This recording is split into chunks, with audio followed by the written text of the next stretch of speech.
Nilinaw ng World Health Organization na hindi tulad ng coronavirus disease ang hantavirus na kumalat sa isang cruise ship na nakaangkla po sa Canary Islands sa Spain. Ayon sa WHO, mababa ang banta na kumalat ang sakit sa populasyon ng Spain. Handa naman daw ang Spanish government para mapigil ang pagkalat nito. May WHO expert din na nakatalaga sa mismong barko na MV Hondios. Sa kasalukuyan, walang symptomatic na pasahero sa barko. Inirekomenda rin ng WHO na isailalim na sa 6 na linggong active monitoring ang mga pasahero ng barko simula ng kanilang exposure.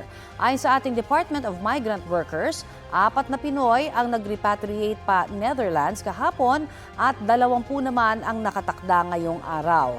Doon sila isasailalim sa quarantine. Ang 14 pang iba pa na crew ng barko nakatakda namang isailalim sa quarantine kapag nadala na ang barko sa Rotterdam, the Netherlands. Makakabalik po sa bansa ang mga Pinoy pagtapos ng 6 na linggong quarantine period.